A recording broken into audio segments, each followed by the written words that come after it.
Hey, how's it going? I'm Lynx, and today we're gonna have a look at how to best level up to level 100 without missing any materials that you might need. So, from level 90 to 95, you need one of these pendants, one of these books, 50 of these new original demon materials, and also 30 Belmoth materials. And then from 95 to 100 you need 75 and 45 of these respectively, and the same amount of these. So for the books, I mean, you can just get them from Fort Sorgers. Everyone knows where to get them. These pendants, you just trade them in with King for 6 SSR pendants each, so you need 12 to go from 90 to 95. I mean, Belmoth materials are pretty self-explanatory also. You just go and do the Belmoth raid. I'm not gonna go over that in this video, but you do these 3 up here. You get the Belmoth to spawn, and then you do these 3 down here. You get the original demon to spawn, and then of course you have up to 3 times daily, or infinitely if you just click accept at the very last second. You just click on one of these, join whatever difficulty you want to join. I find it pretty easy to just do this one. It 2 turns this fight, and not quite 2 turns this one, depending on the teams you use. But then otherwise, like, hell isn't all that too difficult if you have a friend. In this video I will go over the hell difficulty, which I did with a buddy of mine, so yeah, let's just get into it. And yeah, do remember to check the timestamps down here. It should be in the timeline or in the description for the different parts. So yeah, let's just get into it. Now, before you start the runs every day, do remember to come down here and click on this. And then at level 3, like, you need to level these up if you haven't already. You just buy these, and once you bought with enough points for level 1, 2 and 3, you get access to these 2 right here. So for 60 minutes you're gonna get plus 3 original demon materials every time you clear the fight, and it costs 1,200 of these. You should get plenty of them every day, and even more than 1,200 every day, I believe. So just buy these once a day, and then just bang out your demon battles with your buddy or something, and you're gonna get, if you do it 6 times, you're gonna get 18 of them.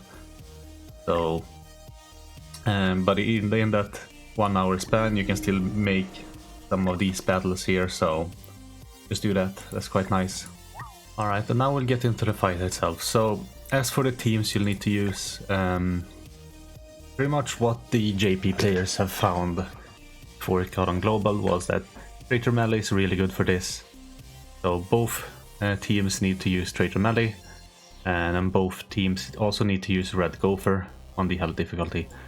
Then one person needs to use the Queen Diane here, and then another person needs to use the Red Arthur,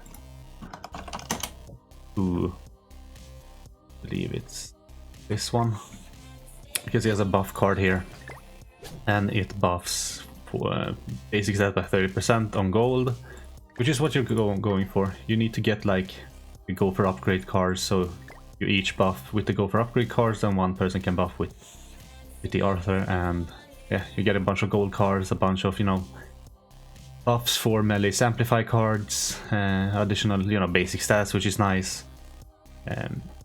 There is one Elaine, which I do not have. I do believe it's this one, whose passive increases stat-related buffs by half of their value. So the Arthur buff would usually give 30% basic stat increase. With her it will be 45%. So if you do have her as a backline unit. Otherwise you can use whatever you want, like We God works well because he buffs red units HP related stats. So pretty easy. Yeah, strength attribute here allies HP by 30%, which is nice. It helps your Diane survive, and it helps the other units survive as well, because they will take a lot of damage. Until you get, like, your Arthur buff, they will take a lot of damage from the boss's AoE attack. So yeah, let's get into the boss's abilities now. So on phase 1 here, Well, you can't really bring any goddess heroes, except maybe Zariel. I think Red Zariel can do damage, but I'm not sure. The boss basically has like Chandler's and Cusack's abilities and passives, so one of the passives is the same as Chandler's passive, which is... should be here. Oh yeah. Applies an effect which decreases all stats by 7% on enemies who use skills for one turn.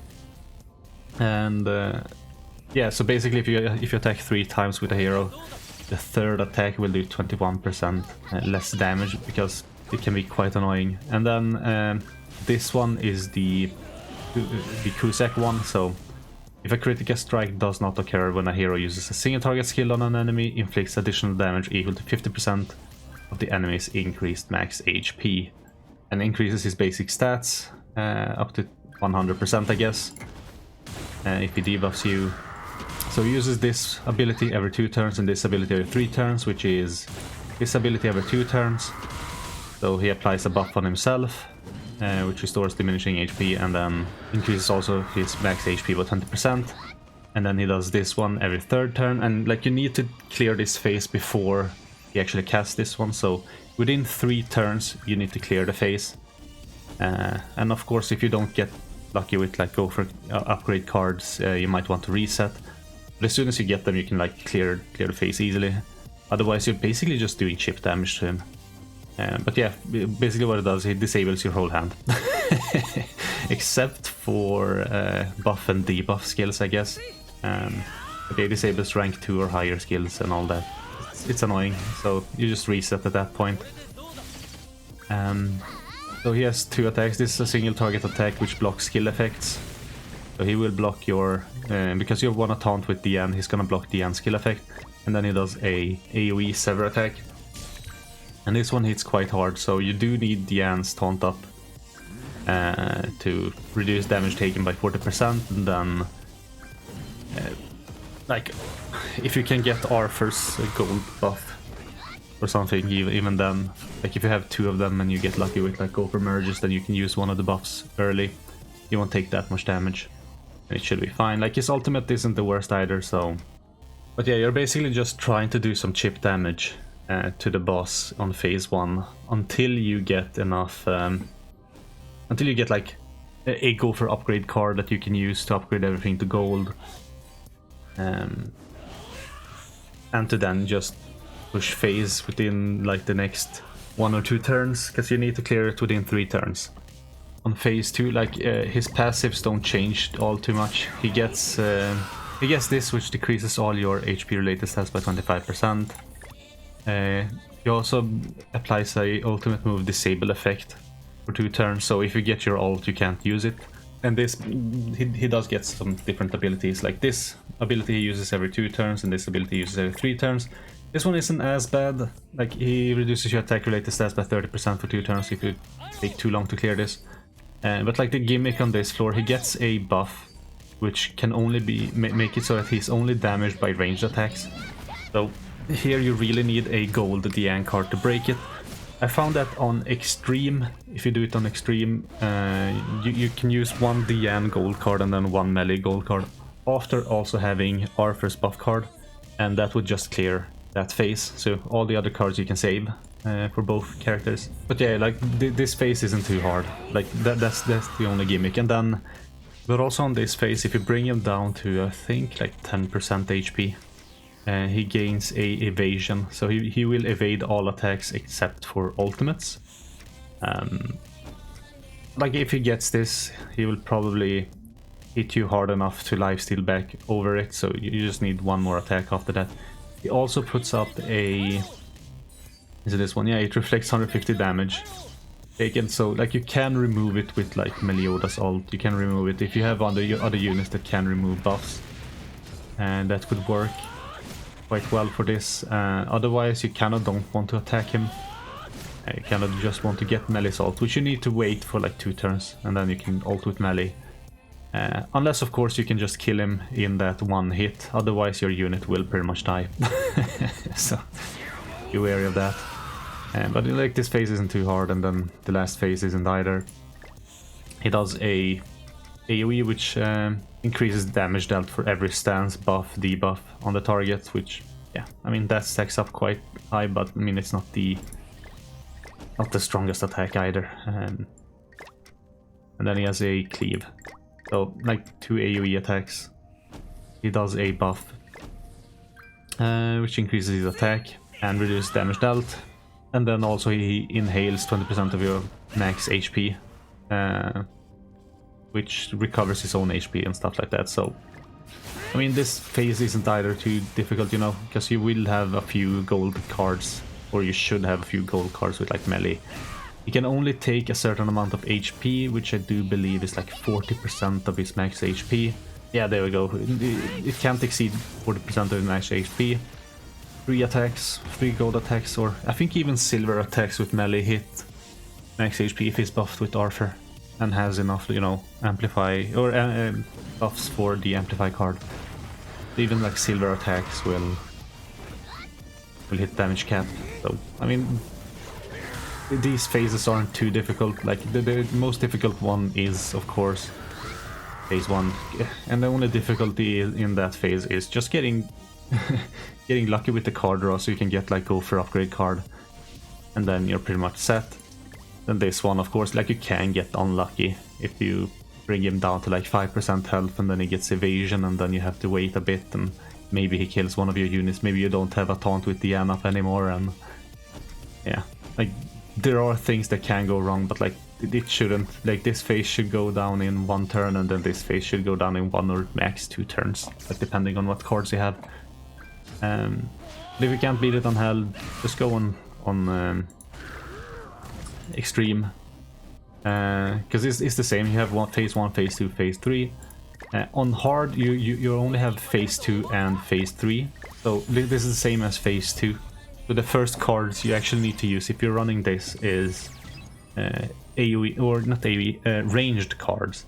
And like you can see on your characters if they have a single target or a melee or a ranged card. See, this Rimuru has both. So he has a melee card, you can see it here, and then he has a ranged card, which is depicted by this bow. That's kind of why Diane is so useful also, because she does have this card here is a ranged card, so it does break the initial buff, and you need to do a certain amount of damage. I think it might also be like 10% of the damage on phase 2 to break it. So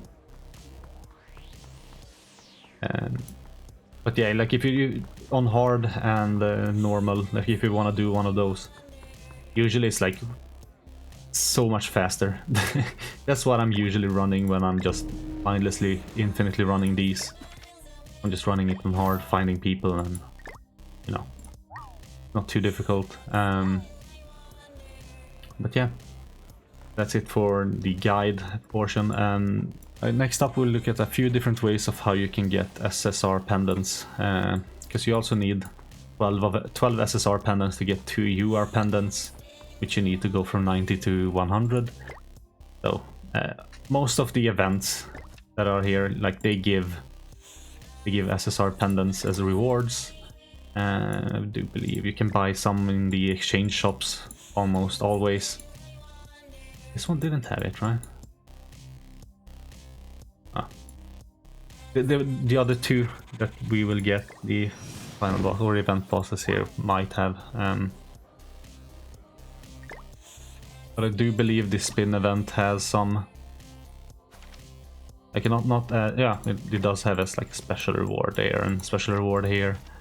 So many events, final boss battles, exchange shops and stuff like that have those pendants. But what can you do daily? Well, you can do before Solver's runs.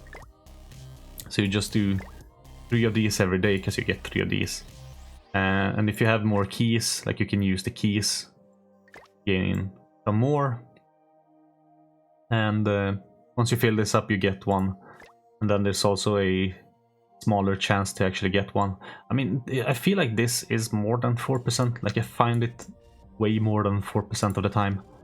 But I could be wrong, so there is that. Another way is go to this memory of Yggdrasil. What did it say? yeah, memory of Yggdrasil. And in the exchange shop, every week you can buy 3 of these pendants. It just reset right now as I was recording this video, so I'm gonna buy 3 of these. But basically what I do is, because you get two of these stamina orbs or whatever it is every day, so I just run 2 of these every day. Like, it doesn't matter which one you do.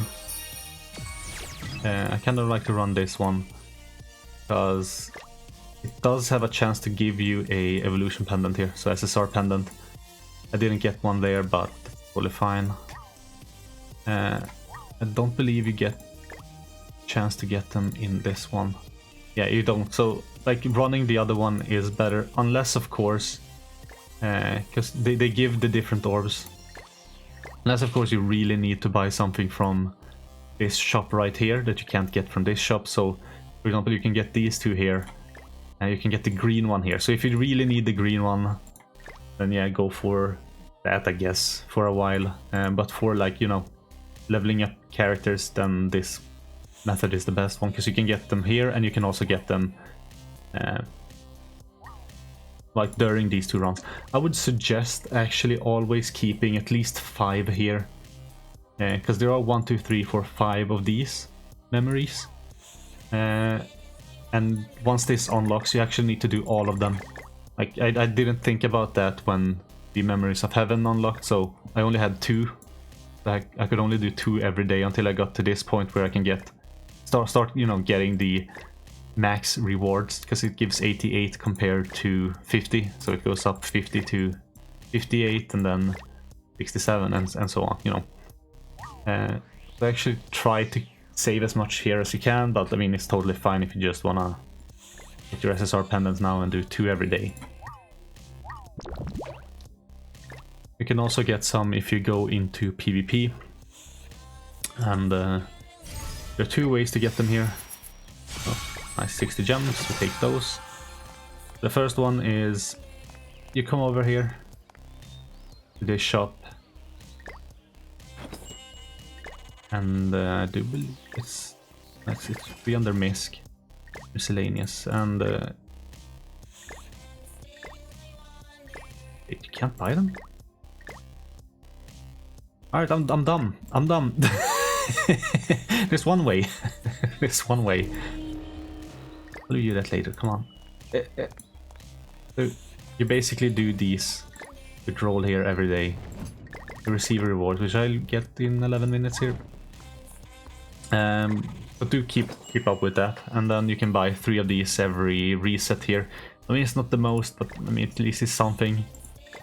At least it's half of, or like one one quarter to level 100 from 90, I guess.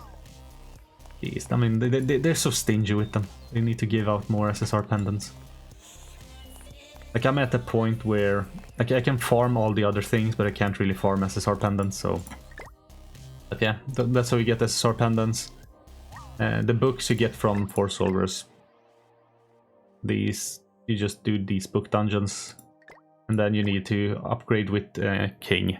Like, whatever smaller books you get, you can upgrade to the higher books, and then also you can use 3 books to upgrade to either a dark or a light type for Traitor Meliodas and of course the Elizabeth. But yeah, that's gonna be it for this video. I hope it wasn't too long, but more importantly, I hope you found it useful, or at least some parts of it useful.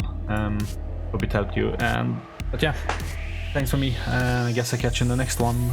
Bye.